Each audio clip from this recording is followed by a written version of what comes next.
महानगरपालिका निवडणुकीमध्ये काँग्रेसनं घवघवीत यश मिळवलेले आहे। राज्यातला 29 महानगरपालिका निवडणुकीमध्ये लातूरच एक अशी महापालिका जिथं काँग्रेसनं 100 वेळावर सत्ता मिळवली आहे। भैया तुमचं सर्वप्रथम अभिनंदन। आणि याविषयी चर्चा करण्यासाठी आपल्यासोबत आहेत काँग्रेसचे नेते। खरं तर ओळख सांगायची गरज नाही, काँग्रेसचे नेते आमदार अमित देशमुख, त्यांचे धाकटे बंधू धीरज देशमुख आणि अमित देशमुख यांच्या धर्मपत्नी सौ आदिती देशमुख। खरं तर खूप मोठं घवघवीत यश मिळाले। सर्वप्रथम तुमचं अभिनंदन। कसं बघता या यशाला?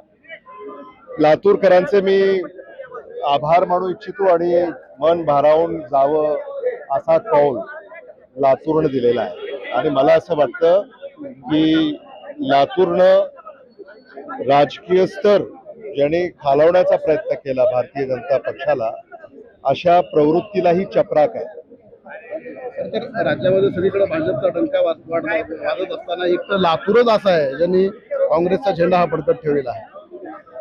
मला असं वाटतं की मी मगाशी म्हणालो की लातूरचं जेवढं कौतुक करावं तेवढं कमी आहे। आणि लातूरकरांपुढं आम्ही सत्य घेऊन गेलो आणि लातूरकर नेहमी सत्याच्या बाजूने राहतात।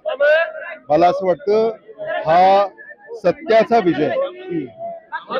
कुठल्या मुद्द्याच्या भोवती ही निवडणूक फिरली असं वाटतं? रवींद्र चव्हाण यांचं वक्तव्य जे विलासराव साहेबांविषयी होतं, अनेक मुद्दे याच्यामध्ये याला कारण असावेत। काँग्रेस ही संघटित होती आणि काँग्रेस एका जीवानं लढली, त्यात वंचित बहुजन आघाडीची साथ मिळाली। एक सक्षम पर्याय आम्ही लातूरकरांना दिला आणि तो वैचारिक पर्याय होता। वैचारिक पर्याय हा आम्ही त्यांना दिला आणि तो लोकांनी स्वीकारला। भारतीय जनता पक्षाच्या भ्रष्टाचाराला नागरिक कंटाळले। भारतीय जनता पक्षाचा अनुभव लातूर शहर महानगरपालिकेमध्ये लोकांनी घेतलाय आणि मग तो सरकारचा असेल, प्रशासकाचा असेल किंवा भारतीय जनता पक्षाच्या महापौराचा आणि त्यांच्या एकंदरीत त्या व्यवस्थेचा असेल, तर सामान्य माणसं ही त्या विरोधामध्ये उतरली आणि त्यांनी मतदान केलं। लातूरकरांचा जाहीरनामा जो आम्ही घेऊन गेलो, तो जाहीरनामा सुद्धा मतदारांना भावला आणि त्या जाहीरनाम्याच्या संदर्भामध्ये सुद्धा मला असं वाटतं मतदान केलंय लोकांनी, असं मला वाटतं।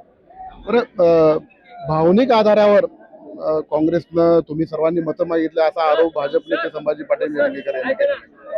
मला असं वाटतं की भारतीय जनता पक्ष आता सावरासारव करत आहे। मला असं वाटतं की ते पहिल्या दिवसापासून त्यांना सूर गवसला नाही, त्यामुळं आता तरी बोध घेतील ते या म्हणजे हा जो कौल काँग्रेसला मिळाला आहे असं अपेक्षा आहे। या निवडणुकीचं आणखीन एक वैशिष्ट्य असं राहिलंय, भाजपकडनं मुख्यमंत्री होते, महसूल मंत्री होते, त्यांचे प्रदेशाध्यक्ष होते, राष्ट्रवादी काँग्रेसकडनं सहकार मंत्री होते, माजी मंत्री होते, उपमुख्यमंत्री येऊन गेले आणि काँग्रेसकडनं एकटे तुम्हीच होता तिथं। नाही, मी एकटा खरे तुमचे कार्यकर्ते म्हणजे खरे धुरंधर आमचे अमित भाई आहेत। नाही, तो त्यांचं प्रेम आहे, पण मी एकटा नव्हतो।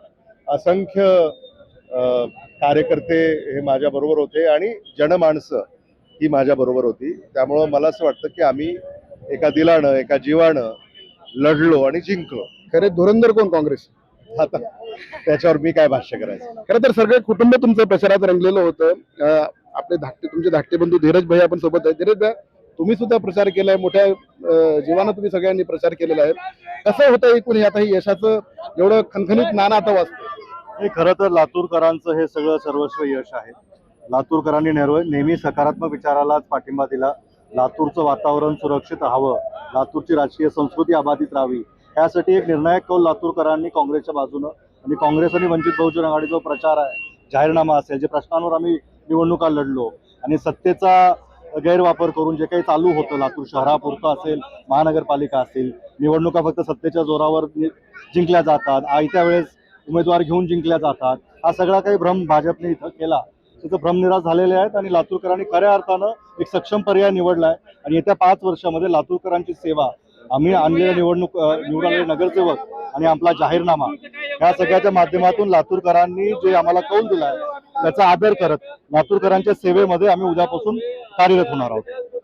निश्चितच काँग्रेसला मिळालेलं हे जे यश आहे ते लातूरकरांचं यश आहे असं या दोन्ही बंधूंना न्यूज 18 मराठीशी बोलताना एक विशेष मुलाखत देताना दोघांनी सांगितलेलं आहे आणि आता येत्या काळात काँग्रेसचा जो विकास आहे तो जाहीरनाम्याप्रमाणेच केला जाणार असंही आमदार अमित देशमुख यांनी स्पष्ट केलेलं आहे.